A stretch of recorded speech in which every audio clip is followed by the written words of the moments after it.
We go again! Come on!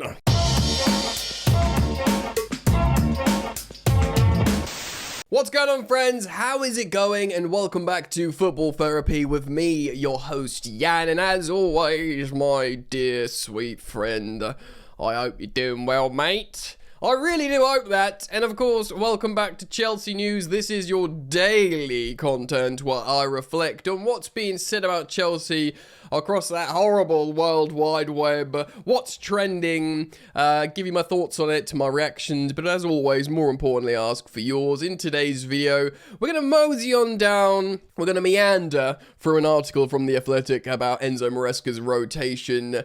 I do want to look at this caught offside article speaking about Chelsea scouting. I mean, we don't need to scout him because technically, in a way, sorry Strasbourg fans, we already own him. No, not Emmanuel Omega, who's coming to Chelsea in the summer, who, by the way, is out for 6 weeks. But apparently Chelsea are looking at Joaquin Panicelli ahead of January. Which, spoiler, I think would be mental, because if their captain and striker Omega's out for 6 weeks, they're not going to sell the other geezer. But still, caught offside. I'm going to react to this article. Also, I saw a relatively high trending article regarding Mudryk. People are talking about Mudryk. We forgot about Mudryk. You know, there was talks about, could he be available in January? Maybe not to us. Maybe not on the plans, but, you know, a lot of Chelsea fans still have hope, you know, for the Ukrainian superstar. So it's going to be a great piece of content today, guys, and I'm so pleased to have you here with me. Thank you for supporting the content as always, dropping a like on the video, subscribing if you're yet to, and you think you might like it. Hit the bell if you choose to subscribe, and if you're listening on podcast platforms, follow and drop that sweet 5-star rating. I really do appreciate it, mate. I genuinely really do. Right, let's get into it and see what Simon Johnson's been saying on The Athletic about Chelsea at the moment. Perhaps Chelsea and their head coach Enzo Maresca have to consider whether they need to tinker a little with all the tinkering. It was after the 5-1 Champions League home win against Ajax in October, The Athletic explained why Maresca is regularly going to be making multiple changes all over the gaff. My words, not Johnson's. Regular readers cannot say they were not warned. This is a club-wide strategy, not just something being done on a whim by Maresca. And the theory is sound. Theory being the word here, guys. This is a season that could stretch up to 67 matches in the unlikely event they reach the finals of all cup competitions, of course, in Europe. After a summer in which they were made to work very hard to win the World Club World Cup in early July, and obviously hot conditions as well, capping off a 64-game campaign before a portion of their squad head off with their national teams. Yikes! The thinking behind the plan is that the rotation controls the load management on individual players, which helps avoid injuries. Their methods have been rewarded with the sight of Captain Reece James, who of course missed loads and loads of football since 2021, playing regularly over the past 12 months. Another part of the ploy is for the squad to be fresher for the run-in, more fresh than other teams, of course. Okay. Yeah, I get the theory, by the way. I've got no issue with the theory. And this theory, I think, works better if all the players aren't children. If they are seasoned pros that are absolutely drilled, that know their roles backwards, that can slot in no problem, then fine. But with this current Chelsea side, I think it's problematic. But I get it. You know, you load management, you protect from injuries. I'm not sure that's working at the moment, to be honest. And by the end of the season, you're fresher when everyone else is red zoning. Nice idea. Maresca has certainly delivered when it comes to rotating the squad. He has now made 119 changes, which is lots, to his starting 11 in just 23 matches. This is in all competitions. That's an average of more than 5 changes per game. That 119 figure is the most made by any Premier League manager or head coach. Yeah, that's wild. As we saw, of course, in the loss to Atalanta, it's not just about Maresca, what he's doing between fixtures. It is the regular use of the bench during matches too. Chelsea's head coach took his number of substitutions this season past the 100 barrier, 101 last night. That is an average of more than 4 per game. Is it any wonder Chelsea have lacked consistency when they do not have a consistent team on the pitch for every fixture? Well, guys, if we are going to reference that Atalanta game and Maresca making over 4 substitutions per game, I wish he ruddy made over 4 substitutions in that Atalanta game and brought on Steva Willian, who could have been the 5th substitute and could have actually done something in that game, and I think, I keep saying this, I hope it's correct, our top goal scorer in the Champions League. I don't want to go over old ground too much, because I don't want to sound like a broken record too much, but I think that managerial performance from Enzo Maresca was one that was, in my opinion, widely criticised. Let's read on. To be fair, nobody was complaining about this philosophy only just 10 days ago when Chelsea followed up a 3-0 European win over Spanish champions Barcelona with a very creditable 1-1 draw, of course, playing against Arsenal with 10 men, and when Caicedo got sent off. They were also in good positions in the Premier League and Champions League tables. Yeah, but stuff changes quick in football, right? But lost amid the deserved praise they received was that those 2 matches represented the fewest amount of changes Maresca made between games. As far as just Joao Pedro and Alejandro Garnacho. Despite being a man down for so long versus Arsenal, it was also the least amount of substitutes he made. Yeah, I did remember that. It's like he proper kept his powder dry because he liked what he saw. At just 2 changes, of course, Garnacho and Liam Delap came on for Pedro Neto and Estevao, respectively. The fact that Chelsea were able to produce 2 such high-caliber displays against top opposition with mostly the same players on the pitch must provide some kind of evidence that less can be more. Since then, Maresca has made 16 changes to the first 11 plus 12 substitutions in just 3 fixtures, and the reward, well, 3 disappointing results, let alone performances. 2 defeats, Leeds and Atalanta, and a draw against Bournemouth. Yeah, this is tough because I kind of get it. And I get what Simon Johnson's saying here. There's lots more in the article. Go seek it out if you want. It's behind a paywall, so I'm not going to read every word verbatim. But yeah, I get it, and many of you will feel the same. But at the same time, certain players are looking knackered now. You know, the ones that aren't being changed. Your Cucureas, your Enzo Fernandezes of this world. I think Enzo's actually looking pretty ropey at the moment. He's looking knackered and he's not performing. And similarly, I think Cucurella is looking knackered and not performing. These guys are senior players that I guess are passing fitness tests all the time to be deployed in the Chelsea team. But I don't know, man, maybe they're suffering from the changes as well, because of course you develop chemistry on the pitch with certain players that you're used to playing with all the time. And if they're being switched around all over the gaff, then it's probably hard to continue good form. But I do think Fernandez and Cucurella are looking poor. Fernandez, I'd feel much more comfortable with swapping out rather comfortably, but Cucurella does make me have the fear, because what's the alternatives? It's Uriel Hato, and I mean, we should feel like, yeah, bring in Hato. He cost 38 million quid or whatever, and he's got so much experience. I know he's only 19 or whatever. He's still only 19? Oh, is he 20 yet? He's a young boy. He's a young boy who, he's still 19. He doesn't turn 20 till the end of the season. So yeah, he's but he's got a wealth of experience. In theory, we should be getting this kid ready so that when we bring him in, he looks good. It's easier to play teenagers up front. Your Stevaus, your Mark Hughes, your Tyreek Georges at time. But when it goes to further back in the pitch, you need experience, which actually is a really positive sign that Joshua Champong, who is also a teenager, 19, can come into the side and look so good.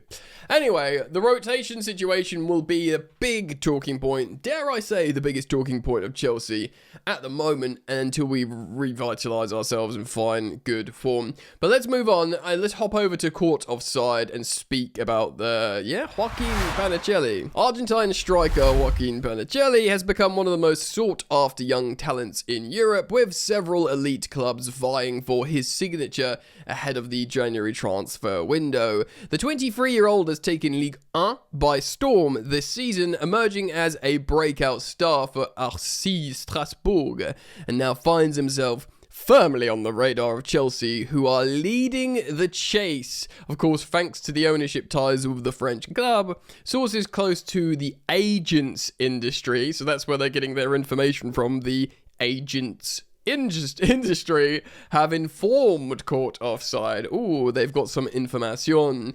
Panicelli has already managed to score 10 goals this season in just 19 appearances. Of course, that's more than a goal every other game. You don't need me to tell you, for the French club. Yes, we've spoken about him. He's got some mad stats, not just like strong goal scoring, but like the other underlying numbers. Isn't that sexy time? His metrics. He's a proper striker. He's a number 9, and he's really good in the air.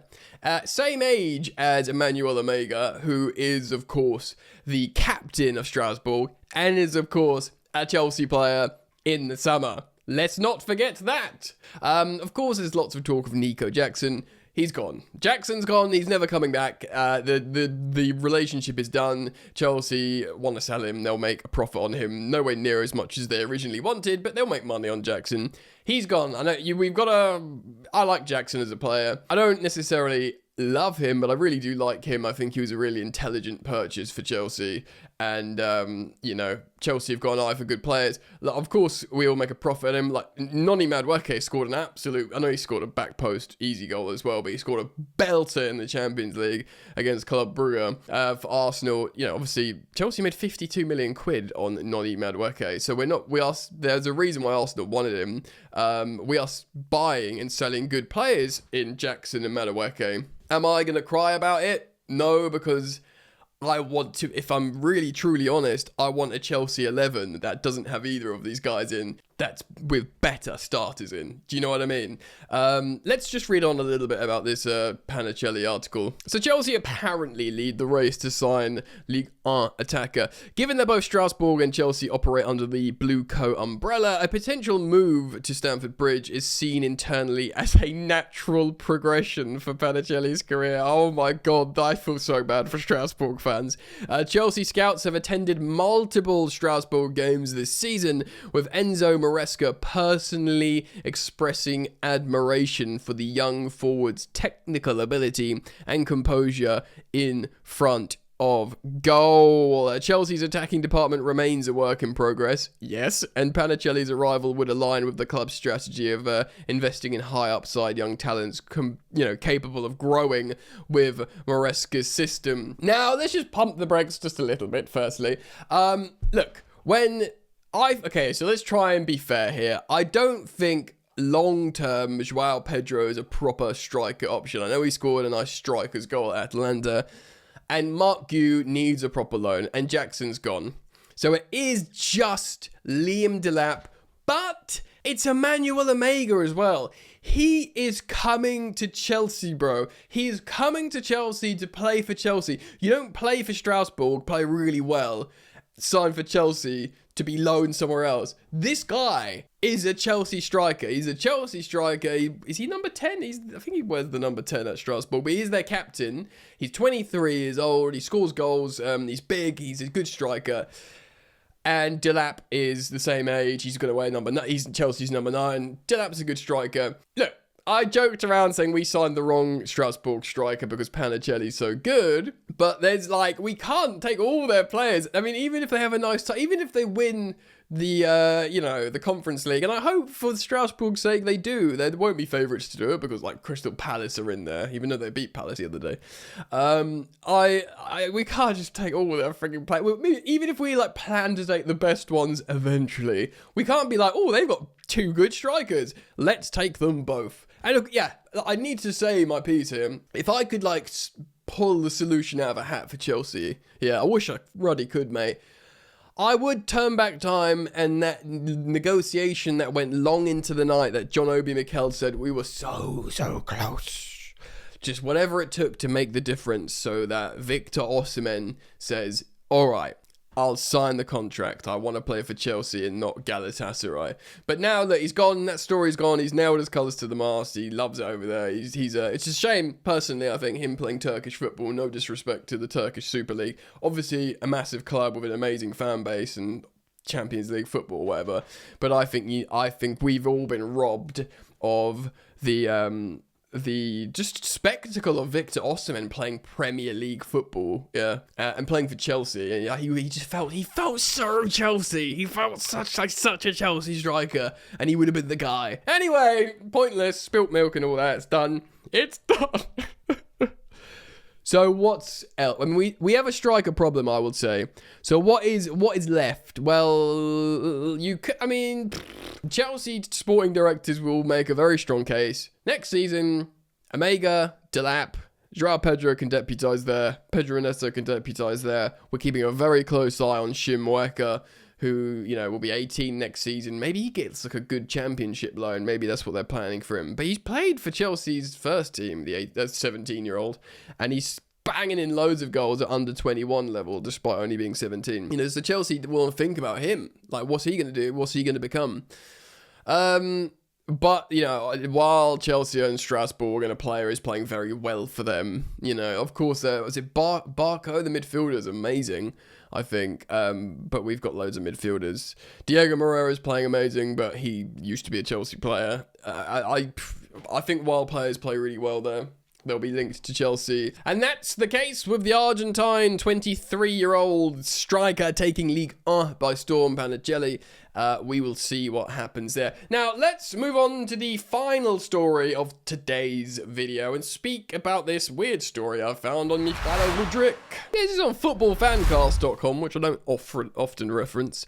But suspended Chelsea winger Mudryk apparently is for a surprise return to action next month after not featuring for over a year. Of course, we know Mykhailo Mudryk is banned, suspended. He's apparently hired Paul Pogba's legal firm to help him hopefully do what they did for Pogba, which is get a 4-year ban taken down to 18 months. And if it is 18 months, apparently that's quite soon, or is it in the summer? This is very strange. But it's a report coming from Spain suggesting that he could be going to Sevilla. Sevilla Chelsea loan deal. Now, according to journalist J.M. Viaba and Canal Sur Radio, right, okay, this eligibility could be as early as next month. Oh my god, he writes forfeiture heads. I've been roped in. God damn it. I'm going to leave this in the video. You know what? Because it's a talking point. I've been roped in through the back door. I said I would never speak about Fachahez. They literally just say anything. Where's this coming from? Mudryk. Okay, so Mudryk's going on loan to Sevilla in January. Where's David Ornstein or Fabrizio Romano or any of the other athletic boys or even Matt Law of the Telegraph when you need him to be like, nah, mate. Okay, well, while we're here, let's talk about Mudryk. Theoretically, I'd love him to go on a loan to Sevilla and play a bunch of football. Where is Sevilla in... We're in dreamland now, man, so let's fucking... Oh, nearly swore there. I kind of did swear. Apologies if you heard that, if you're driving with your kids in the car. Sevilla, they're 13th in La Liga, which is terrible scenes for them. But they're just, big old club, aren't they? Mudryk. Chelsea clearly not planning for him in the future in Maresca's first team, because we have 1,000 wingers.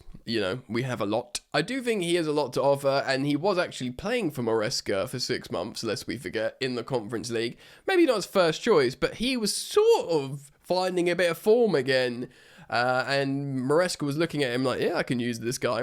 I think we signed Alejandro Garnacho as perhaps a similar profile of player, very direct, running the channel quite fast.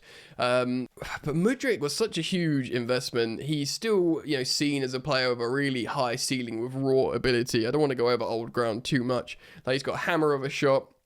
He can run very, very fast, and interestingly, he can travel very fast with the football, which of course is hugely, hugely useful. Maybe not for Maresca's style of football, but this is going to sound really disrespectful, but I don't mean it to be disrespectful. He'd be like one hell of a player for like Crystal Palace, do you know what I mean? Like running on the break and playing in Mateta, do you know what I mean? Or something like that. On the opposite side, receiving a switch ball from Munoz, in a 3-4-3 or something that plays reactionary, transitional football. Yeah, Mudryk, it's very, very interesting. It's very, very interesting. Obviously, stuff is developing in the background, but for, you know, legal reasons. It's been kept out of the limelight. There will be developments that we're not privy to, and I'm looking forward to it. Do I believe this guy who said on Spanish radio that he's going to Sevilla? Well, guys, I react to Chelsea news. I'm not a source. I'm going to say no. But I did want to speak about him. He's an interesting talking point, Mikhailo Mudryk. So we'll keep it in the video, yeah? We will keep it in the video. We will. Alright, mate. Well, let me know your thoughts. Please do leave them in the comment section. As always, I thank you for liking and subscribing, following and 5-starring, and hyping the video. All that nice stuff. I really do appreciate it. And yeah, man, keep it locked. Daily content. See you back here soon. Take care of yourselves, and peace. You ain't so tough with that bad boy tuck. I'ma get it how I'm living, I'ma walk the walk. Outline my lines, I rap through thought. Body bag the verse, outlined in chalk. In my life seen trouble, hustle on the double. Silence on the trigger like my pick got a muzzle. Yo, chick like to guzzle, bad boy stay in trouble. I only love this paper, sorry I don't. I laugh me, bitch.